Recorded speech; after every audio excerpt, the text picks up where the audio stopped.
राधे कृष्ण दोस्तों। तो हम आज जो शुरुआत करने जा रहे हैं टॉपिक की वो है वॉरियर स्टेट्स। वॉरियर स्टेट्स यानी कि योद्धा राज्य। हम उन राज्यों के बारे में आज डिस्कस करेंगे, चर्चा करेंगे जो कि वॉरियर्स के रूप में उभर कर आए। एक ब्रिटिशर्स के साथ में या मुगल्स के साथ में जो मुग़ल शासन चल रहा था उनके खिलाफ वो एक जंग लड़ रहे थे और वो जंग थी अपने राज्यों को बचाने की। उनमें से जो मुख्यतः हम बात करेंगे वो राज्य हैं महाराष्ट्र, पंजाब, दिल्ली और कुछ हिस्सा आता है उसमें राजस्थान का। तो इन्हीं राज्यों को लेकर हम आज चर्चा करेंगे और इनमें ही हम देखेंगे कि कौन कौन सी डायनेस्टी थी जो वॉरियर्स के रूप में उभर कर आई। तो सबसे पहले हम बात करते हैं महाराष्ट्र की। महाराष्ट्र में मराठा जो कि वॉरियर्स के रूप में, योद्धा के रूप में उभर कर आए। जब मराठा की बात आती है तो सबसे पहले नाम आता है छत्रपति शिवाजी का।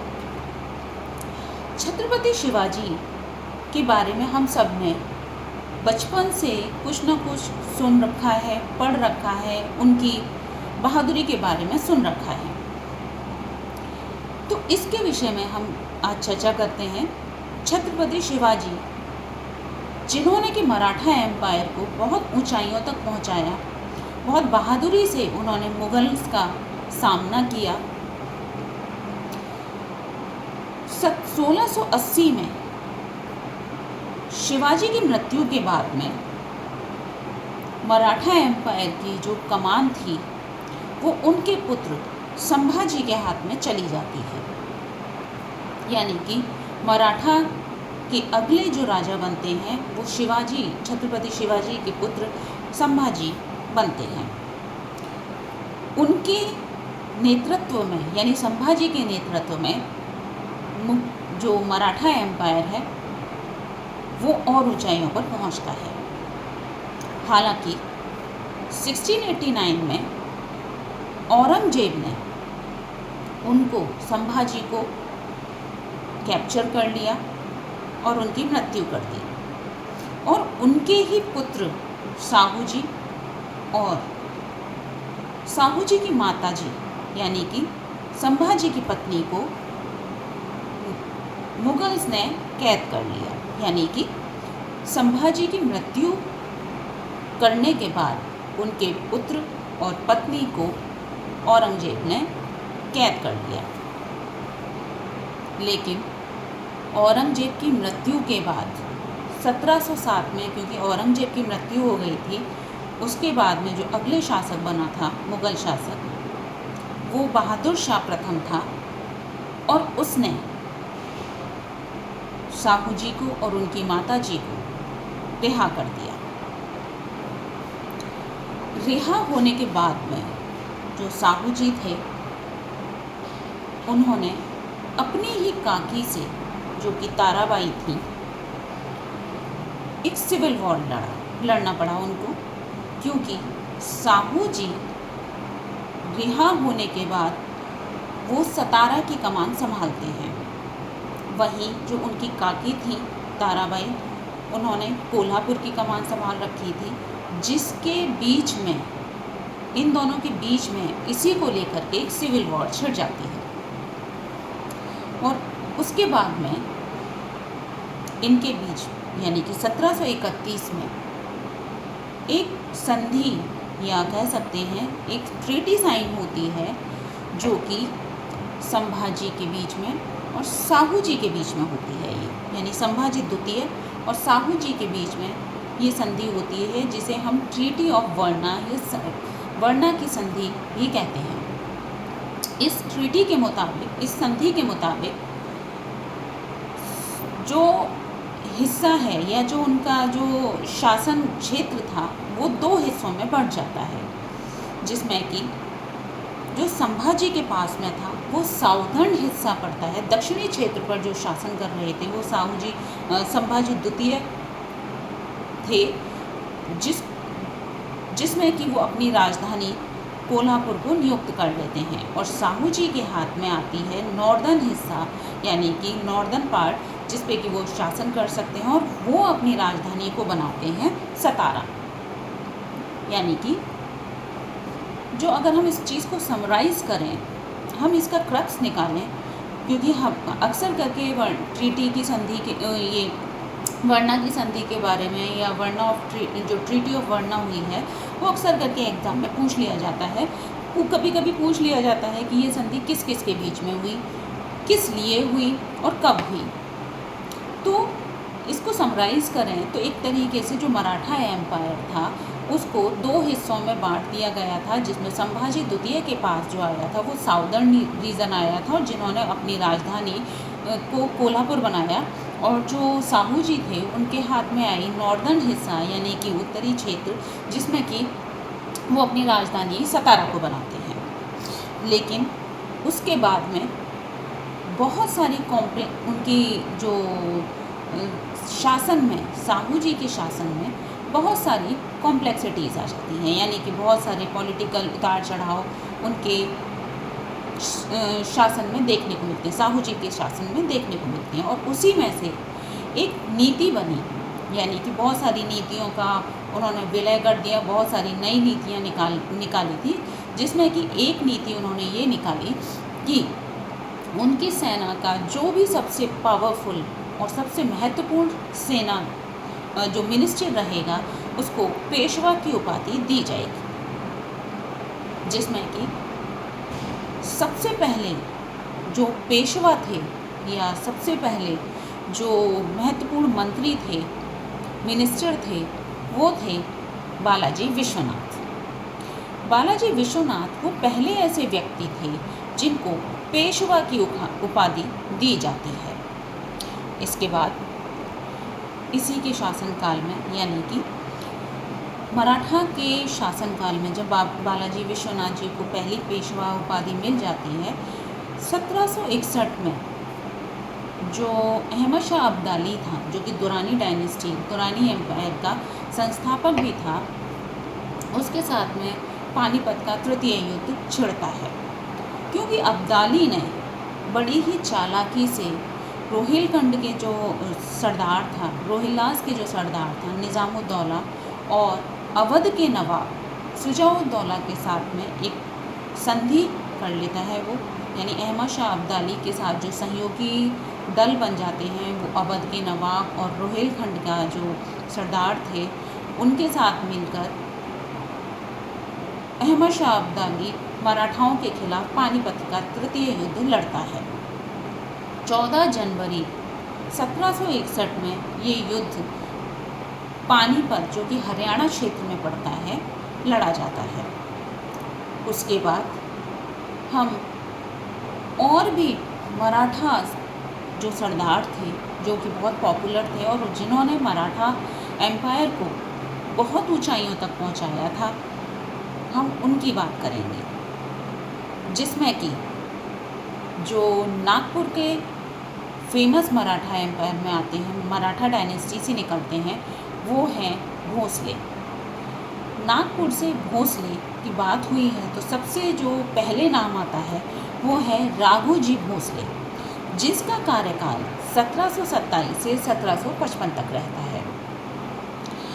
ये मराठा एम्पायर के बहुत इम्पॉर्टेंट रूलर माने जाते हैं, बहुत प्रमुख शासक माने जाते हैं, और इनको जो क्रेडिट दिया जाता है वो इसलिए भी दिया जाता है क्योंकि इनके शासनकाल में मराठा एम्पायर बंगाल और बिहार तक फैल गया था। मराठा एम्पायर को ये बिहार और बंगाल तक फैलाने में कामयाब हो चुके थे, तो इसीलिए सबसे पहले नागपुर के भोसले में सबसे पहले नाम इनका आता है। फिर बात करते हैं बड़ौदा के गायकवाड़ भी मराठा फैमिली से बिलोंग करते हैं, मराठा डायनेस्टी से निकलते हैं, और ये जो रहे थे ये 1720 में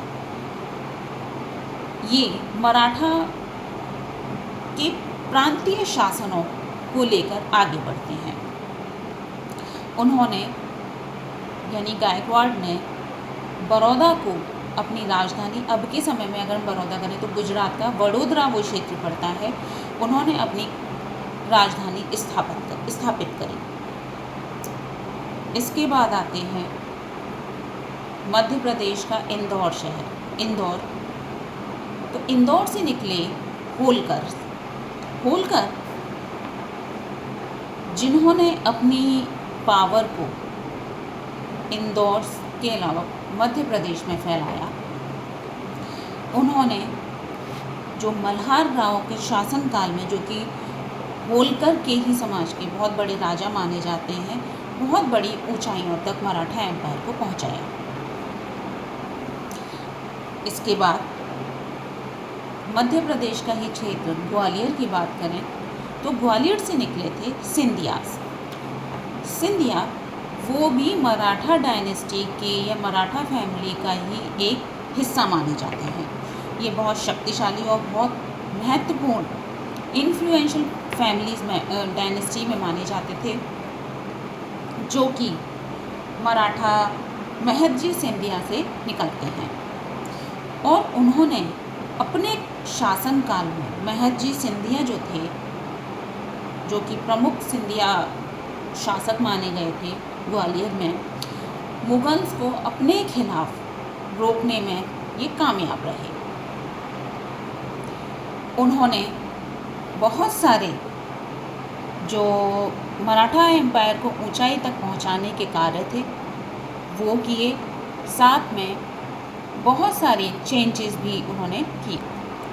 अब हम बात करते हैं पेशवा डायनेस्टी की, क्योंकि हमने पीछे भी पढ़ लिया है, पीछे भी हम जान चुके हैं कि पेशवा हमने किनको बुलाया था, किसके शासनकाल में रहा था।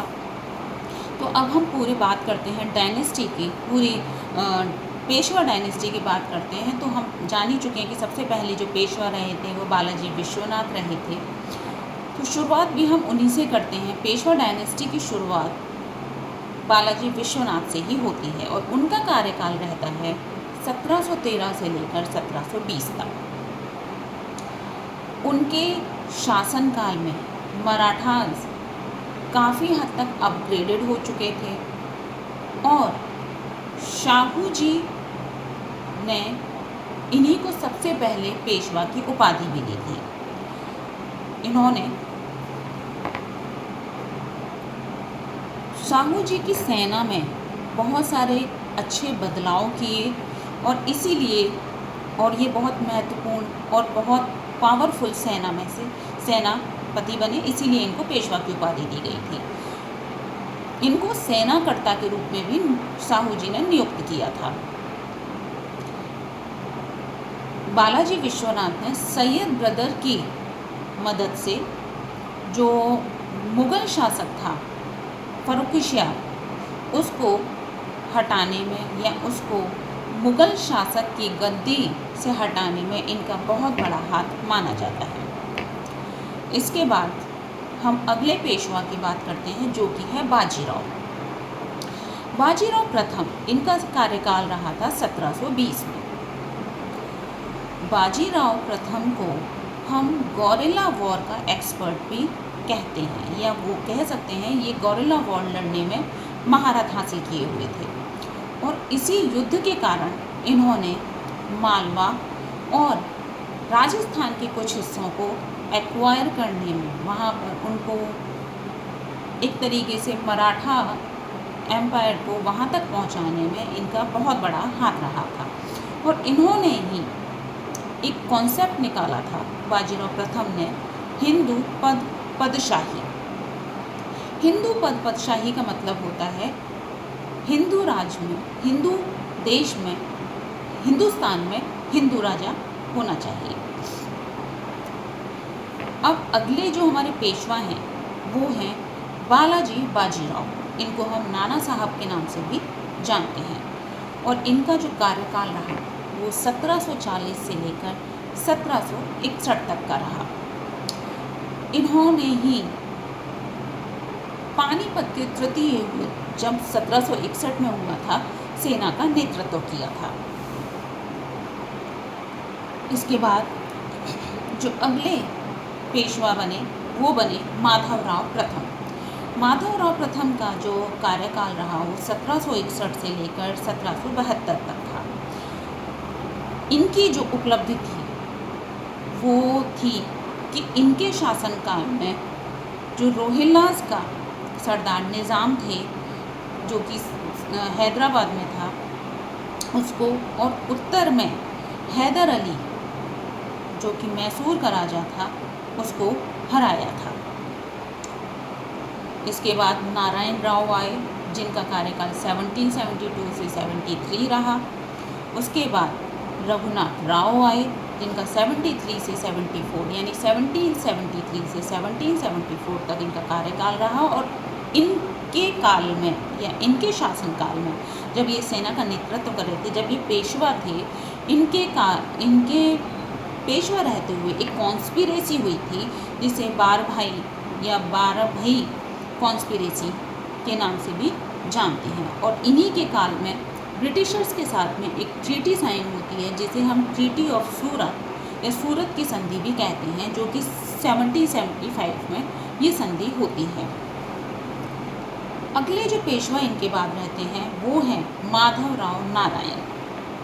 माधवराव नारायण जिनका कार्यकाल 1774 से 1795 तक रहता है। और इनके पेशवा रहते, जब ये पेशवा थे, माधवराव नारायण जब ये पेशवा थे तो इनके काल में पहला एंग्लो मराठा वॉर, जो कि 1775 से 82 के बीच में था, लड़ा गया था। और दूसरी जो इनके लिए उपलब्धि मानी जाती है वो है ट्रीटी ऑफ पुरंदर, यानी इनके पेशवा रहते जो दूसरी उपलब्धि इनको हासिल हुई थी वो थी पुरंदर की संधि। पुरंदर की संधि हुई थी 1776 में।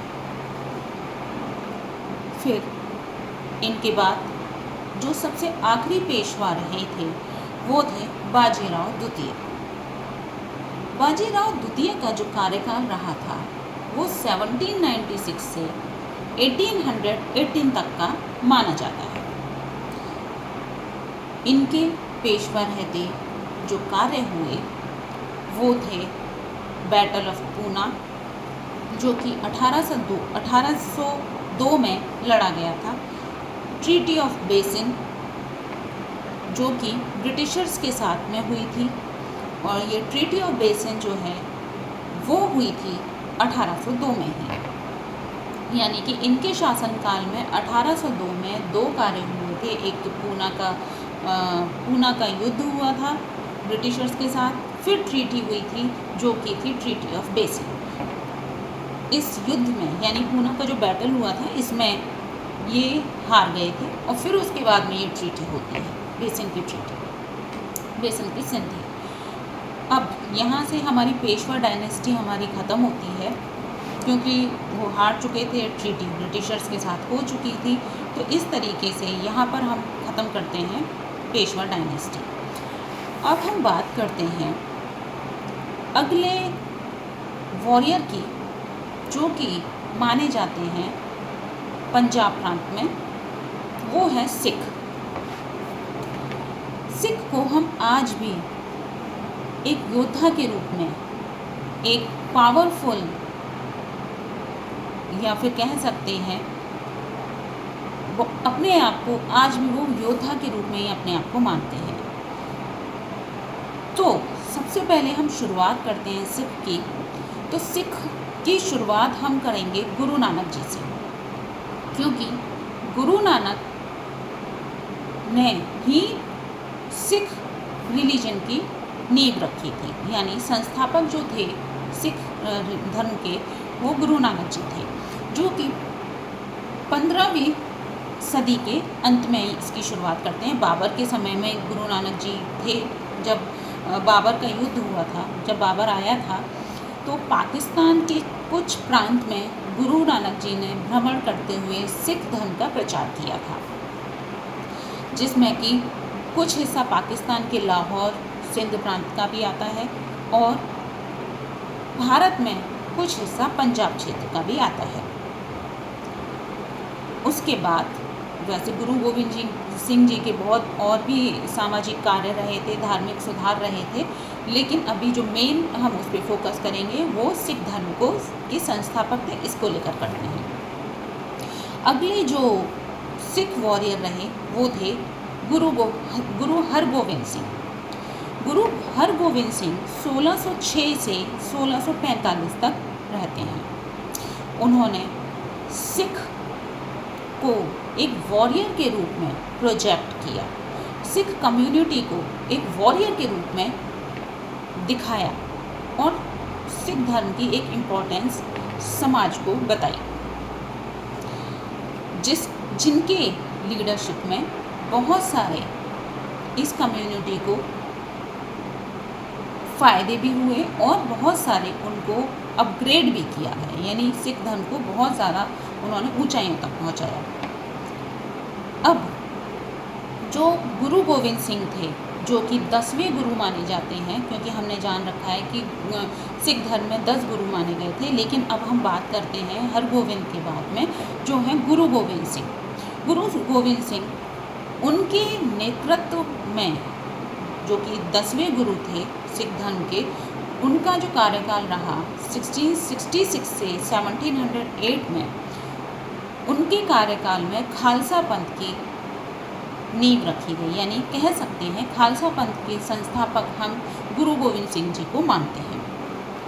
और बहुत सारे उन्होंने सिख धर्म के लिए प्रैक्टिसेस, या हम कह सकते हैं कि जो उनके जो रिवाजें हैं या उनके सिख धर्म को अपनाने के लिए जो जो चीज़ें प्रैक्टिसेस की ज़रूरत होती है, उन्होंने फॉर्मलाइज्ड करी, उन्होंने निर्माण किया। जैसे कि आप कह सकते हैं कड़ा, कंगा, केश, कृपाण और कच्छ, यानी ये सिख धर्म की कुछ प्रैक्टिसेस हैं जो कि उन्होंने फॉर्मलाइज करें। लेकिन गुरु गोविंद सिंह जी के मृत्यु के बाद में जो गुरुशिप थी, यानी कि जो गुरुत्व था, उसके बहुत सारे इंस्टीट्यूशंस स्थापित किए गए, यानी कि उनको जो धार्मिक विस्तार वो कर रहे थे, एक तरीके से गुरु गोविंद सिंह जी की मृत्यु के बाद में उसका रोक हो गई, या कह सकते हैं वो ख़त्म हो गई, यानी कि जो वो प्रचार प्रसार कर रहे थे उसमें थोड़ी सी रोक लग गई। लेकिन अब जो सिख रिलीजन की जो लीडरशिप थी, अब वो आ गई थी बंद बहादुर के हाथ में, या हम उनका दूसरा नाम कहें तो वो थे बंदा सिंह। उनके हाथ में जब सिख एम्पायर की, या कह सकते हैं सिख धर्म की कमान आई, तो फिर से उन्होंने सिख धर्म को ऊंचाइयों पर पहुंचाया। उनकी लीडरशिप में बहुत सारे जो सिख धर्म की प्रैक्टिसेस हैं, या कह सकते हैं बहुत सारे अपग्रेडेशन सिख धर्म में किए गए। उनके काल में सिख जो है पंजाब तक तो थे ही, कुछ हिस्से में पंजाब तक थे, और भी वो पंजाब में और विस्तार करते हैं, जम्मू कश्मीर में अपना विस्तार करते हैं, और 1765 से लेकर 1800 की सदी तक वो इन हिस्सों में सिख धर्म का काफ़ी ऊंचाइयों तक या काफ़ी हद तक प्रचार प्रसार कर लेते हैं। फिर धीरे धीरे जो सिख कम्युनिटी है वो एक वॉरियर के रूप में उभरने लगी, और ये जो सोल्जर्स के रूप में उन्होंने एक जो सेना का नेतृत्व वॉरियर के रूप में जो कर रहे थे, उसमें से जो कुछ लोग थे या कुछ सोल्जर्स थे, कह सकते हैं एक दल बन जाता है, एक ग्रुप बन जाता है, जो कि 12 लोगों का ये ग्रुप बनता है। उसको वो सिख धर्म का एक वॉरियर के रूप में उसको प्रोजेक्ट करते हैं। उसके बाद में एक ट्रीटी साइन होती है जो है treaty of Amritsar. Treaty of Amritsar 25 अप्रैल 1809 में ये साइन की जाती है और इसके मुताबिक एक सतलज नदी जो कि एक लाइन ऑफ डिमार्केशन यानी कि एक चिन्ह बना ली जाती है, चिन्ह के रूप में सतलज नदी को बनाया जाता है, जिसमें कि टेरिटरीज डिसाइड होती हैं, जिसमें कि कुछ क्षेत्र निश्चित कर दिए जाते हैं। और ये क्षेत्र यानी कह सकते हैं कि ये जो ट्रीटी थी वो ब्रिटिशर्स के साथ, ईस्ट इंडिया कंपनी के साथ ये ट्रीटी होती है, जिसमें कि जो सतलज नदी की जो ट्रीटी, ये जो डिमार्केशन लाइन बनाई है वो राजा रणजीत सिंह की ट्रीटी और ईस्ट इंडिया कंपनीज की ट्रीटी के रूप में बांट दी गई है। ये जो इस ट्रीटी के अंडर में जो उभर कर आते हैं वो हैं राजा रणजीत सिंह, क्योंकि रणजीत सिंह जिनको कि हम सिख के पहले राजा के रूप में देखते हैं, क्योंकि उन्होंने ब्रिटिशर्स को, ईस्ट इंडिया कंपनी को कहीं ना कहीं कंट्रोल करने में वो सफल रहे थे। तो अब इसके बाद हम जो पढ़ेंगे वो पढ़ेंगे सिख के महाराजाओं के बारे में, यानी महाराज ऑफ द सिख एम्पायर। अब क्योंकि सिख एम्पायर के बारे में बात हो रही है, उनके महाराजास के बारे में बात हो रही है, तो रणजीत सिंह जैसे कि हमने बताया कि उभर कर आए थे, तो उनको as a first Maharaja of Sikh empire के रूप में हम देखते हैं, जिनका कार्यकाल 1801 से लेकर के 1839 तक रहता है। उनके ही शासनकाल में एक सुर चेकला या सुकेर चेकला, सुकेर चकला के नाम से एक मिसलिनियस ग्रुप बनता है, जिन्होंने कश्मीर, पेशावर और मुल्तान जैसे क्षेत्रों में, ये पेशावर और मुल्तान अब के हम देखें तो क्षेत्र वो पड़ते हैं पाकिस्तान में, उन पर कब्जा कर लिया। इसके अलावा लाहौर को भी उन्होंने अपने कब्जे में ले लिया, जो कि 1779 में था, और अमृतसर जो कि पंजाब के हिस्से में था वो 1802 में उसको लेते हैं। उसके बाद में फिर साइन होती है ट्रीटी ऑफ अमृतसर, जो कि अभी हम देख ही चुके हैं, पीछे पढ़ चुके हैं। ट्रीटी ऑफ अमृतसर जो कि 1809 में ये ब्रिटिशर्स के साथ में संधि होती है, और उसी के बाद टेरिटरीज सतलज नदी को डिमार्केशन करके मार्क की जाती हैं, क्योंकि ये जो सुकेर चकला जो मिसलिनियस ग्रुप था वो काफ़ी हद तक सिख एम्पायर को ऊंचाइयों तक ले जा रहा था, और वो धीरे धीरे जगहों को एक्वायर करता जा रहा था, जिससे कि ब्रिटिशर्स को एक तरीके से डर लगने लगा था, और उन्होंने ब्रिटिशर्स के साथ में और सिख राजा के साथ में, रणजीत सिंह के साथ में एक ट्रीटी साइन कर ली, जिसे हम ट्रीटी ऑफ अमृतसर कहते हैं। अब बात करते हैं हम रणजीत सिंह की बात चल रही है, तो रणजीत सिंह को शाह सूजा ने कोहिनूर और जो डायमंड था, हीरा था, हम पहले भी डिस्कस कर चुके हैं कि नादिर शाह उसको ले गया था और मयूर सिंहासन ले गया, फिर मुग़ल शासन को वहाँ दे दिया। तो उसके बाद में जो शाह सूजा है उस डायमंड को या उस हीरे को राजा रणजीत सिंह को सौंप देते हैं। ये पहला ऐसा एक राजा थे या रूलर थे जिन्होंने सब्सिडरी अलायंस में हिस्सा नहीं लिया था। उन्हें हम बोनापार्टे ऑफ द ईस्ट भी कहते हैं। अब इसके बाद जो सिख एम्पायर के जो दूसरे राजा हैं वो हैं खड़क सिंह। खड़क सिंह, क्योंकि रणजीत सिंह का कार्यकाल 1801 से 39 तक रहा, तो 39 से ही स्टार्ट हो जाता है खड़क सिंह राजा का शासन। उन्होंने अपने शासनकाल में 1812 में जम्मू कश्मीर को प्राप्त किया था, और वो प्राप्त किया था किसमें? बैटल ऑफ मुल्तान में, जो कि 1818 में एक जंग लड़ी गई थी उन्हीं के शासनकाल में, जिसमें कि सिख एम्पायर की जीत हासिल हुई थी। उनकी सिख एम्पायर की उन्हीं के शासनकाल में उनको विजय हासिल हुई थी और ब्रिटिशर्स को उन्होंने हरा दिया था। उसके बाद अगले जो सिख एम्पायर के राजा बनते हैं, जो कि आखिरी राजा भी रहते हैं सिख एम्पायर के, वो हैं राजा दलीप सिंह। दलीप सिंह को हम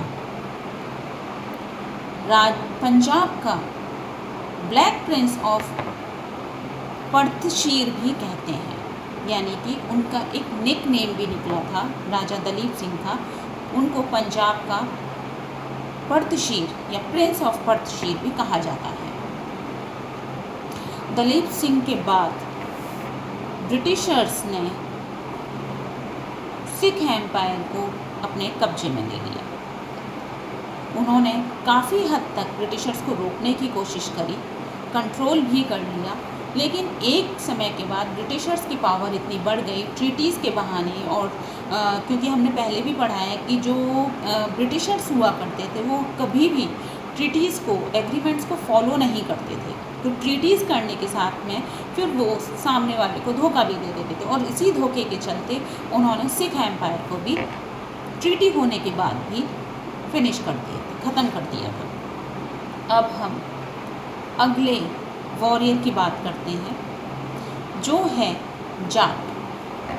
जाट का नाम सुनते ही हमारे दिमाग में या हमारे माइंड में एक पिक्चर आ जाती है वॉरियर, क्योंकि वो कभी ना झुकने वाले रहते हैं। वो युद्ध में या अपनी जो समझ है उसको सही साबित करने में हमेशा वो कामयाब रहे हैं।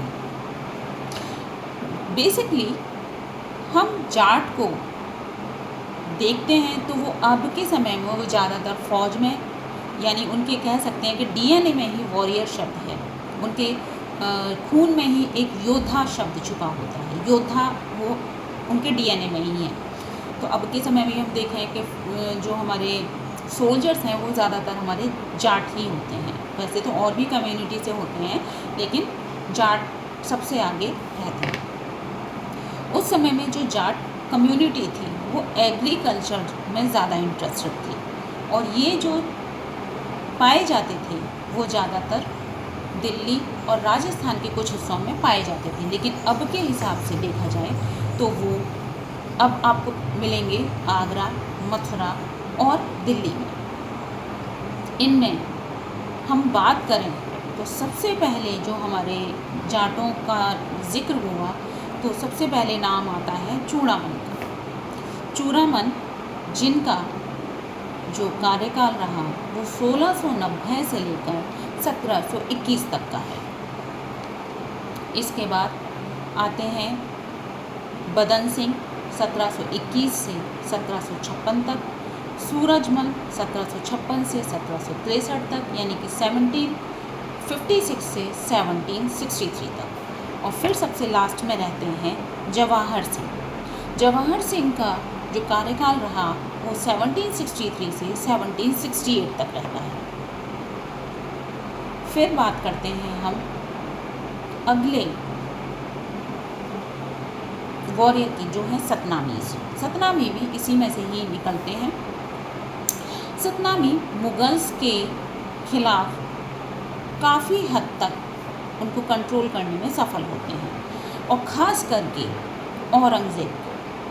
औरंगज़ेब से उनकी काफ़ी बार भिड़ंत हुई, क्योंकि हमें सबको मालूम है कि औरंगज़ेब कितना क्रूर शासक रहा था, और ख़ास करके उन्होंने जो औरंगज़ेब था उसने ख़ास करके जो नॉन मुस्लिम्स थे उनके ऊपर बहुत अत्याचार किए थे।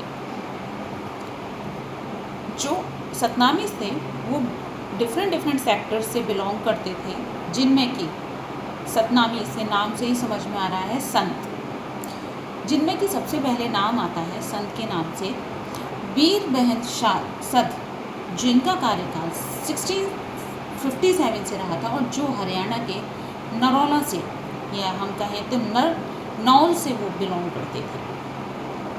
उनको सतनामीज़ को फॉलो करते हुए जो